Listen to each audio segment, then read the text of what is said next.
প্রিয় পৌরবাসী, আমি বাংলাদেশ জাতীয়তাবাদী দল সিংহের পৌর শাখার সাবেক সাধারণ সম্পাদক, জেলা বিএনপির সাবেক যুগ্ম সাধারণ সম্পাদক।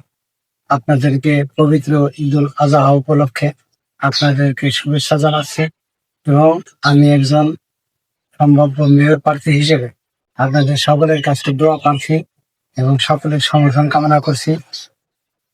বাংলাদেশ জাতীয়তাবাদী দল ক্ষমতায় এসেছে।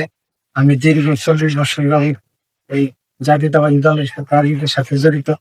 সিংগাই কলেজ ছাত্র দলের সাধারণ সম্পাদক ছিলাম। 2বার ছাত্র সংসদ নির্বাচন করেছি, বিপুল ভোটে বিজয় হয়েছি সংগ্রাম পরিষদের এন্ট্রিতে।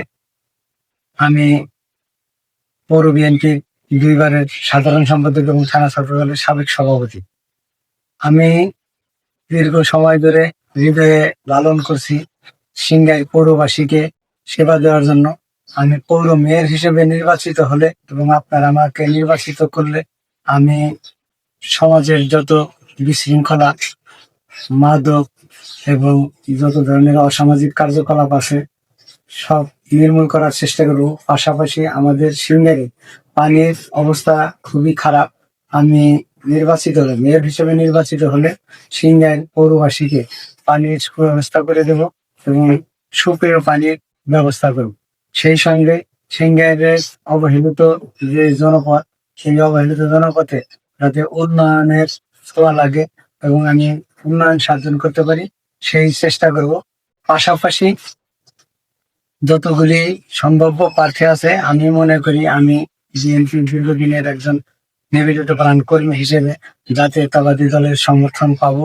পাশাপাশি এলাকার জনগণের যতটুকু সেবা শুশ্রূষা এবং ছোটবেলা থেকেই সামাজিক যেসব কার্যকলাপের সাথে জড়িত, আমি আশাবাদ ব্যক্ত করছি যে আমাকে এই সিংহের পৌরসভার জনগণ অবশ্যই মেয়র হিসেবে নির্বাচিত করবে এবং মেয়র হিসেবে নির্বাচিত করলে আমি এই এলাকার জনসাধারণের পাশে থেকে সকল ধরনের অনাচার, অবিচার, দুর্নীতি, চাঁদাবাজ এবং মাদক মুক্ত করবো সিংহেরকে।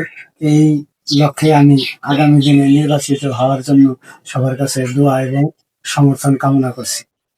শেষে সকলের কাছে আমার আকুল আবেদন থাকবে, আমাকে আপনারা দোয়া করবেন এবং সমর্থন করবেন। পাশাপাশি আমি এই পবিত্র ঈদুল আজহা উপলক্ষে সকলকে শুভেচ্ছা এবং অগ্রিম ঈদের শুভেচ্ছা জানাচ্ছি। সেই সঙ্গে সকলের জীবনে ঈদের অনাবিল আনন্দ বয়ে নিয়ে আসুক এই আশাবাদ ব্যক্ত করছি। ঈদ মোবারক সকলকে।